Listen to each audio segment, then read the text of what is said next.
Bienvenidos a Conversaciones, un espacio de la Asociación Diálogo Ciudadano Colombo-Venezolano que se produce en Bogotá, Colombia.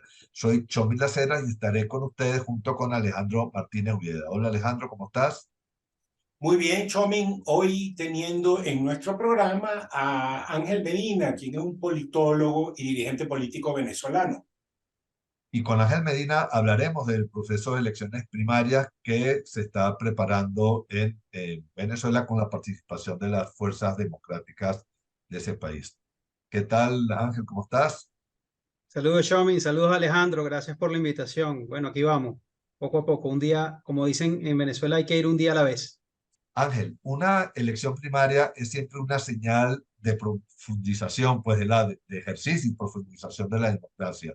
¿Qué hace tan particular este proceso en la coyuntura actual venezolana? Bueno, que básicamente la elección primaria es un ejercicio de resiliencia democrática, de resiliencia ciudadana. En el caso venezolano, esta es una primaria que está confrontando y seguramente va a confrontar 1.500 obstáculos en el camino, precisamente para limitar el ejercicio ciudadano, el ejercicio de la expresión cívica, de la expresión de la gente a través del mecanismo del voto. Y por eso es que se ha transformado básicamente en un proceso donde, a pesar de la coyuntura, a pesar de los obstáculos, se encumbra la labor ciudadana y se encumbra y se promete y se propone un espacio para que los ciudadanos puedan expresarse de manera libre. Por eso es que, a diferencia, por ejemplo, de las elecciones argentinas PASO, que acaban de pasar hace unas semanas, esto no es una fiesta electoral, esto es una fiesta de resiliencia, del enorme esfuerzo personal, individual que hace cada individuo para poder expresarse en un formato lo más libre posible, ¿no? Ángel, en esta coyuntura, los principales participantes, los principales precandidatos que concurren a la primaria están inhabilitados. Y eso pareciera generar una situación dilemática. Por una parte, hay quienes ven que, dado que las inhabilitaciones son ilegales, pues hay que proseguir y mantener esas candidaturas. Y hay quienes piensan que debería buscarse un mecanismo de sustituciones, etcétera, que genere un nuevo consenso para enfrentar esta realidad. ¿Cuál es tu visión al respecto? Yo lo que creo al principio que esta es una discusión no dicotómica, o sea, se ha tratado de hacer esto en blanco y negro, de que una cosa es buena y la otra es mala, independientemente de cuál tú creas que es buena o es mala. Esto no es dicotómico. ¿Por qué? Porque en principio, como estamos diciendo que es resiliencia ciudadana, también es resiliencia política, es tratar de entender que hay una serie de obstáculos que hay que librar. Lo que sí creo que es más importante frente al tema de que si estás inhabilitado o no, son dos cosas o dos elementos muy importantes. Uno, la enorme responsabilidad que debe tener la clase política en Venezuela. Este es un momento donde está llamada a una enorme responsabilidad frente a los ciudadanos, no frente a la clase política, frente a los ciudadanos y frente al destino del país. Y la segunda idea es que yo creo que, a pesar de todas las cosas que suceden en Venezuela, hay una clara disposición de los venezolanos de participar en el hecho electoral, sea como sea. Y por eso creo que la segunda está en no dejar al país sin opciones. Y yo creo que esas son dos cosas fundamentales: responsabilidad y no dejar un país sin opciones frente a toda esta discusión que para mí no es dicotómica, más bien es un poco que se retroalimenten entre ellas, ¿no? Mira, otro asunto, Ángel, un asunto espinoso, es qué hacer en caso de que intervenga el Tribunal Supremo de Justicia invalidando el proceso de primaria. ¿Sí? Ese escenario, ¿cómo te lo planteas? Mira, ese sería como que el escenario final de ataque al proceso primario, porque no solamente es el TCJ, ha sido todo el tema de financiamiento que en este momento, por ejemplo, de las primarias está siendo atacado y está siendo amenazado. Ha sido las amenazas contra los miembros de la Comisión Nacional de Primarias, ha sido las inhabilitaciones de liderazgos políticos que están participando en primarias. Es decir, podemos hacer un rosario eterno de obstáculos y ataques a las primarias y primero no pueden para nada sorprender que venga un ataque también judicial.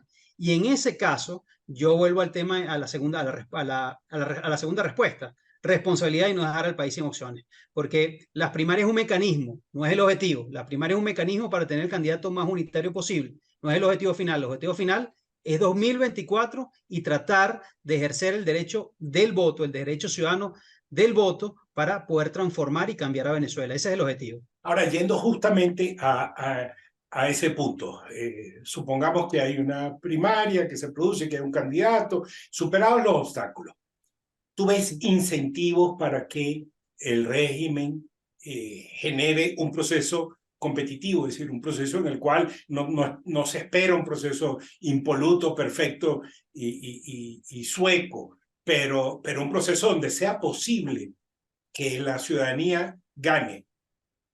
Yo creo que cada vez que Maduro ve una encuesta se da cuenta de que no tiene ninguna opción de ganar en un proceso electoral medianamente competitivo, un proceso electoral.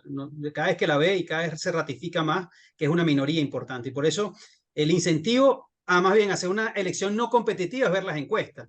¿Cuál es nuestro reto? Más que darle incentivos a ellos. Nuestro reto es entender que el mecanismo electoral es un mecanismo necesario y sobre todo obligante para quienes creemos en el cambio político de este país. ¿Por qué? Porque te permite organizar, consolidar la fuerza, demostrar a través de un proceso electoral competitivo o no que la capacidad de cambio y deseo de cambio de la gente. Mira, en el 2021 las elecciones regionales fueron prácticamente no competitivas. O sea, las condiciones fueron terribles en términos de las condiciones electorales. Y eso quizás se vuelva a repetir. Es decir, para los venezolanos no hay nada distinto a lo que ha pasado hasta ahora en términos de elecciones no competitivas. ¿Qué va a pasar? Que está en juego la cabeza de Nicolás Maduro o el poder de Nicolás Maduro. Y yo creo que esto va a ser mucho más complejo, mucho más duro, pero más allá de que existan no condiciones, creo que hay un país que desea y anhela participar y ha entendido que el voto es un mecanismo de fuerza y un mecanismo de cambio. Mira, Ángel, este proceso de primarias también se está organizando en el exterior y en este sentido es un hecho bastante novedoso porque se ha logrado, digamos, triplicar el número de votantes que están, de hecho, autorizados por el CNE para votar en el exterior. ¿Qué importancia le ves tú a eso? ¿Qué implicaciones puede tener? ¿Cómo ves el tema del voto en el exterior? Bueno, ahorita la oposición tiene un enorme reto, la organización de las primarias también, es pasar de no solamente solventar los obstáculos organizativos y logísticos que están presentes en este momento, a interno y externamente, son dos obstáculos que están allí, sino pasar del hecho de que todo el mundo sabe que el 22 de octubre son las primarias, pasar a que la gente sepa dónde va a ejercer su derecho en esas primarias. Entonces, ahí tiene que haber todo un proceso en este momento importante de información y de orientación a los venezolanos dentro y fuera del país para que puedan ejercer su voto. Porque en el caso del exterior, los venezolanos se pueden inscribir donde estén, pero hay pocos centros. Hay pocos centros en el extranjero, no hay para todos los venezolanos en todas las ciudades. Entonces, tiene que haber un proceso donde tú le informes a los venezolanos dónde van a votar. Pero más allá de eso, creo que la primera lo que quiere reflejar es la gran Venezuela, la enorme Venezuela. ¿Y cuál es esa? La que tienen los venezolanos que sufren y padecen la crisis aquí adentro y la que tienen los venezolanos que añoran y padecen la crisis que está viviendo Venezuela, ¿no? Claro, mira, y ya para terminar, porque nos falta un minutico solamente, ¿cómo aprecias tú el estado de ánimo en la población venezolana de cara a estas primarias? Antes nos dijiste que la gente quiere una solución electoral, pero ¿cuál es el estado de ánimo para participar? Hay como dos formas de verla. Una parte importante de la población todavía no sabe muy bien, no tiene información sobre la elección primaria y eso hay que fortalecerlo. Y otra que tienes un grupo importante de venezolanos que está activado, que está motivado, pero que tienes que también terminar de que esa motivación y esa activación logre su fin último, que es que él vaya ese día 22, vaya al su centro electoral y vote y que puedan contarse sus votos. Entonces, creo que sí, creo que las primarias pueden levantar el ánimo de un sector de la población venezolana, pero que en sí mismo va a representar un efecto de resiliencia, como dije al principio, resiliencia democrática y resiliencia ciudadana. ¿Tienes alguna pregunta, Alejandro, para No, terminar? yo creo que estamos completos. Viene un reto para los demócratas descomunal. Sin Bueno, duda, entonces, sin duda. muchísimas gracias, Ángel Medina, por acompañarnos en el día de hoy. Los esperamos la próxima semana en una nueva emisión de conversaciones de la Asociación Diálogo Ciudadano Colombo-Venezolano. Pueden seguirnos también por nuestras redes, así como desde el Observatorio de Venezuela de la Universidad de Rosario y en el portal de talcualdigital.com. Hasta luego, Ángel. Chao, gracias.